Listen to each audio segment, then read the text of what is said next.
My best friend never thought I could get a boyfriend, now she's thirsting all over him and trying to get slammed.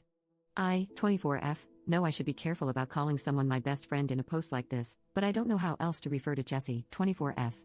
Our parents are great friends, so we grew up together, and she kind of had my back in high school. Long story short, on the teenage food chain, she was on top, and I should be on the bottom. However, nobody messed with me because I was Jessie's friend. Jessie is one of those people who requires attention.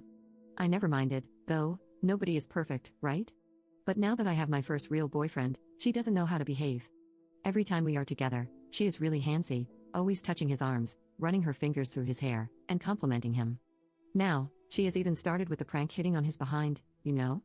I just feel really uncomfortable with it. Maybe it's normal, I mean, Jessie has a lot of guy friends, so maybe this is okay? My boyfriend never thought much of it either. She is super pretty, so maybe I'm just jealous? Anyway, yesterday something really threw me off. My boyfriend had to do some work, and I had a book thing, hobby related, so we decided to meet later at a friend's house. They were getting together to drink and so on. My boyfriend finishes work early and calls me, but I don't really need him to come over to the book thing, I know he doesn't like it, so I just tell him to go to the friend's house. Then I start getting texts from Jessie like, "Girl, you gotta come to this party now, your boyfriend is so wasted lol, we drank so much, you need to come and stop us lol, I can't behave myself if you don't get here soon," and so on. The book thing took longer than I thought, and I was just getting madder and madder. But I am a very non-confrontational person, so I deal with it. I call my boyfriend when it's over because I don't feel like going to this party anymore, but I was his ride, so I ask him if he needs me to come pick him up. He says, sure, and I get there and don't even go inside. I am ready to release the hounds of hell on him, but he gets in my car, and he is stone cold sober. I ask him if he was drinking and then show him Jessie's texts. He gets super upset and says she was lying, he wasn't even hanging out directly with her but catching up with a friend who just came back to town. He says I should have texted him, letting him know what she was saying so he could confront her about it, since you don't ever seem to be able to give that girl some boundaries, his words. Now I am thinking maybe I should talk to Jessie? But maybe she was just tipsy and annoying me because she wanted me there. I don't know, I mean, this girl was really nice to me growing up when she could have been a B-word. I don't like how she behaves around him, but at the same time, I don't want it to look like I don't trust her. Is there a polite way of going about it? Update 1. Last night, we were alone because she wanted me to help her choose clothes for an event. I was at her place, so I thought I should say something. I was very polite and just said that I knew she meant no harm, but I didn't feel good about it, so I asked her if she could tone it down. She didn't really say anything mean, but her attitude was a bit off, I think. She was looking at me in a scornful kind of way, and the way she smiled once I was done talking, it just felt weird. She didn't say anything else but okay, and we just moved on to choosing her clothes, and I left after. We were supposed to go get something to eat, but she said she was tired. I am not dumb, she was hurt. So I texted a common friend, more her friend than mine, and without getting into details, I just told him that I talked to Jess about something that was important to me but that I was afraid she may have gotten the wrong idea from it. The common friend said, look, I don't want to get involved, but you should watch it. I asked what he meant, he said, nothing, just watch it. A little while after that, he texts me back and says, changed my mind, I do want to get involved, and sends me a bunch of prints of texts going back and forth between him and Jessie. It basically starts with him asking her if the two of us had a fight because I was worried, and then just a non-stop stream of her being horrible. He was kind with his words, I don't mind him stepping in. She says I had a big mouth and was judging her behavior because I'm a prude who doesn't know how to be around guys. She claims she taught me everything I know about having a life and how dare I tell her what she can or cannot do, or how I should thank her for even having a boyfriend at all.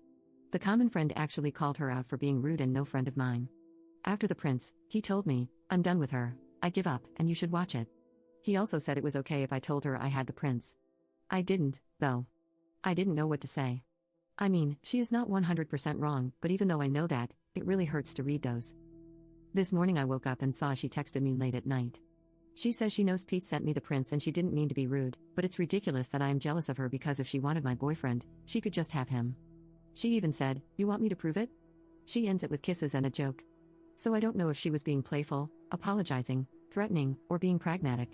I haven't answered her yet. I don't know what to say. Should I even say something? Or should I just let it go? Update 2. Turns out she already went after him. I was stupid. My boyfriend is already doing it with her. A friend convinced some other friends to send me prints of texts between themselves and either my boyfriend or Jessie, and they are pretty clear. I confronted my boyfriend, he looked lost, said he loves me, and it wasn't anything serious. He says Jessie kept throwing herself at him, teasing him, and he said he didn't like her. He said he just did it with her to see if she would move on and leave him alone, and that it only happened a couple of times. He says he won't do it anymore, he doesn't even like her, he loves me, asking me to please forgive him. From the text, once I finally made it through them all, I think that Jessie went to the party, where my boyfriend and I met, because she wanted to hook up with him. She had it bad for him, but he didn't feel the same way. She was trying to get him to break up with me, and then to get me to break up with him, and it worked. As of yesterday, he is a single man. In some of those texts, they are talking about some of the hookups. I feel sick to my stomach. I blocked him because he was still trying to get in touch, and I ghosted her, but she just sent me a message saying she just heard what happened and, you know, this was probably for the best, right? I just feel like screaming. Update 3. I said I'd come back if anything relevant happened. My ex-boyfriend kept trying to get in touch through common friends. They kept asking me to unblock him and at least hear him out because he was really sorry. He loved me, he was a mess, and he didn't mean to.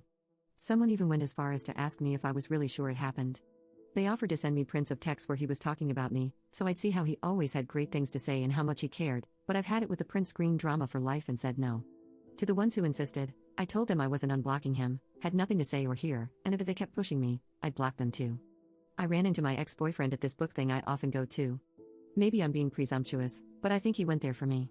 He didn't really have any business there, but I'm just speculating really. He asked if I had a few minutes for coffee, and I said I was late, so he walked me to my car. He looked so good and smelled great. He was so sweet, even wearing his hair the way I like it. I feel horrible because even after everything, I still like him. He apologized some more, said he knew I needed time and space, but asked if I'd consider giving him another chance because he would wait for me. He said he would never talk to Jessie again and would act like they had restraining orders against each other, and I just found it really funny how everything he was saying required me trusting him, which I don't. So I told him I wasn't interested anymore, and he should move on. I wish I said something snappier or wittier, but I had nothing. This was Saturday, and I haven't heard from him or friends since. I think that was that. Jessie also kept trying to talk to me. Like I told some of you in comments, I had a trip coming up. It would have been me, Jessie, my ex-boyfriend, and a few other friends. Since Jessie couldn't afford it, my parents paid for most of her expenses. She must have remembered this right after everything went down and panicked because I had everything like vouchers, confirmation emails, credit card info, etc. I didn't block her at first because I admit I was having some fun watching her despair. I talked to my mom, and she was amazing. She told me I should cancel everything, even if it cost us money. It was fine, so I did. And for one last bit of print screen drama, I printed all the emails I got confirming cancellations and sent those to Jessie with the word bye before blocking her. My roommate has been amazing. We were never really close, and now I don't even know why. She canceled plans with her friends to stay with me and invited me to go out with them next weekend. A few of you suggested I see a therapist, and I did. I really liked it. It was just one appointment, and I mostly just talked, but it felt good. She gave me homework. She talked a little about unhealthy and abusive relationships and asked me to think about my friendship with Jessie and try to point out what was healthy and what was unhealthy about it. It made me realize she was never really my friend. She was taking advantage of me for years, and she even had me thanking her for it. The therapist also told me about this saying, and I think it was called the narcissist's prayer, which goes something like, "That didn't happen. If it did, it wasn't my fault. If it was, I didn't mean it. And if I did, then you deserved it," which is totally how Jessie is handling this entire thing now, so good riddance indeed. And a final piece of gossip, Pete talked to me yesterday. He checks up sometimes. He's a good guy, and again, he likes guys, in case someone is still thinking this might turn into a romantic comedy.